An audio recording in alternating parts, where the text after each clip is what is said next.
Mr. Robert Ewell. That's my name, Captain.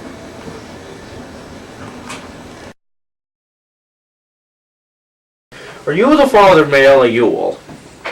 Well, if I ain't, I can't do nothing about it now. Her ma's dead. Are you the father of Mayella Ewell? Yes, sir. This is the first time you've been in the court? I don't recall ever seeing you here.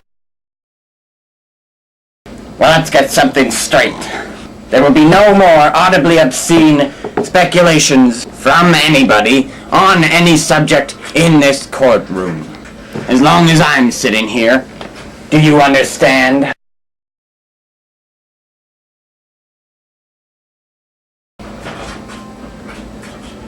All right, Mr. Gilmer. Thank you, sir. Now, Mr. Ewell, would you tell us, in your own words, what happened the night of November the 21st? Well, the night of November 21, I was coming in from the woods with a load of kindling, and just as I got to the fence, I heard Mayella screaming like a stuck hog inside the house. What time was it, Mr. Ewell? Just before sundown, well, I was saying, Mayella was screaming fit to beat Jesus. Yes, she was screaming? Well, Mayella was raising this holy racket, so I dropped my load and run as fast as I could. But I run to the fence, and when I got distangled, I run up to the window, and I seen that black running on my Mayella.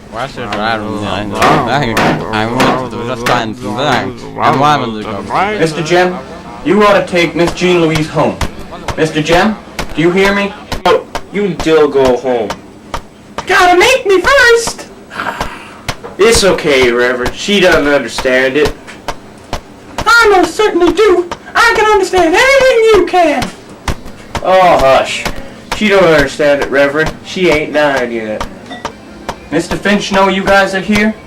This ain't fit for Miss Jean Louise. Not for you guys either. It's alright, Reverend. He can't see us this far.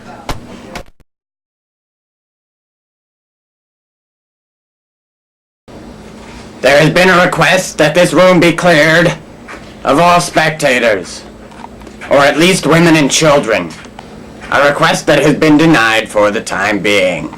People generally see what they look for and hear what they listen for, and they have the right to subject their children to it.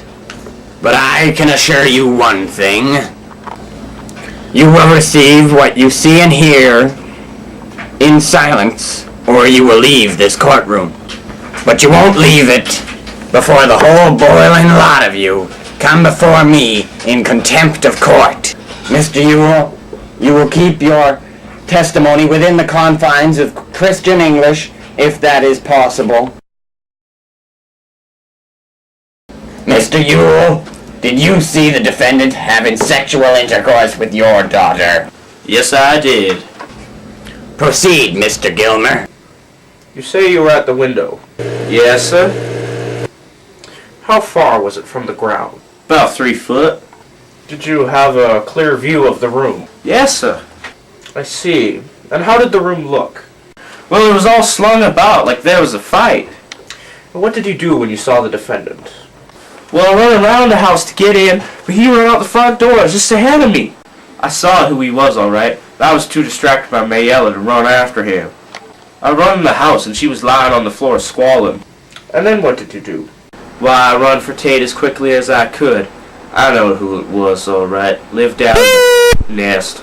It's dangerous to live around, besides the value of my property. Thank you, Mr. Ewell. Just a minute, sir. Could I ask you a question or two?